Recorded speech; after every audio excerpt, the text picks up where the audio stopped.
Hello বন্ধুরা, সবাই কেমন আছো? আমার মিষ্টি পরিবারের সকল সদস্য, আশা করছি তোমরা সবাই ভগবানের আশীর্বাদে ভীষণ ভীষণ ভালো আছো। আমিও খুব খুব ভালো আছি। রেডি হয়ে গেছি একটা কাজে বেরোনোর জন্য। তো এখন ফ্লিপকার্ট থেকে একটা পার্সেল এসছে, যেটা কিনা আসার কথা ছিল 28 তারিখ।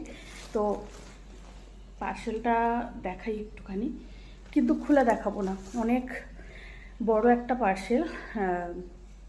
তো যার জন্য এটা একটা সারপ্রাইজ গিফট বলতে পারো। তো সেটা আমার মেয়ের জন্য, ডোনার জন্য। ওকে আমি একটা কাজ দিয়েছিলাম।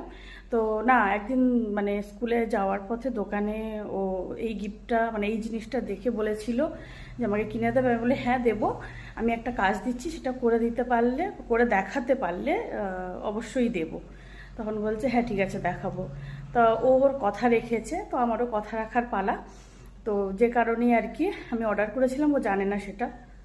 আর সবথেকে বড় কথা, 28 তারিখ আসার কথা, আজকে চলে এসছে, আমি নিজেই সারপ্রাইজড। তো আমার তো ভীষণ ভালো লাগছে। ও এখনও জানে না, তো ওকে তো দেখাবোই। পার্সেলটা যখন এসেই গেল, ওকে সারপ্রাইজটা দিয়েই তারপরে বেরোবো। তো ও অন্য ঘরে রয়েছে, তো আমি অন্য রুমে থেকে ভিডিওটা করছি। আর এতে কী আছে আমি খুলে দেখে নিয়েছি, কারণ এটা চেক করেই আমার হাতে দিয়েছে আর কি, হ্যান্ড ওভার করলো। এটা পুরোটা প্যাকেট খুলে আমাকে দেখিয়েছে।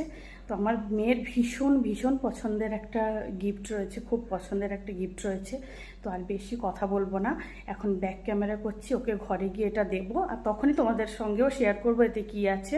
আর তোমাদের কেমন লাগলো পুরো ভিডিওটা তোমরা প্লিজ একটুখানি কমেন্ট করে জানিও। আর ভিডিওটা কিন্তু স্কিপ করো না, আশা করছি তোমাদের ভালোই লাগবে। আর আমার ভিডিওগুলো যদি তোমাদের ভালো লেগে থাকে তাহলে অবশ্যই অবশ্যই লাইক কমেন্ট শেয়ার করো, আমাকে ফলো করে পাশে থাকতে পারো, চাইলে আমাকে সাবস্ক্রাইবও করতে পারো। তো ভিডিওটা কিন্তু প্লিজ কেউ স্কিপ করো না। এখন চলো, এটা আমি মানে ওর রিয়াকশানটা দেখতে চাই। আমি তো মানে জানি কি হবে, কারণ ওর এটা ভীষণ শখের একটা জিনিস। তো চলো, আর বেশি কথা বলবো না, এখন ব্যাক ক্যামেরা করছি আর এটা নিয়ে চলে যাব। এটা অনেক বড় একটা গিফট। তো তাহলে চলো।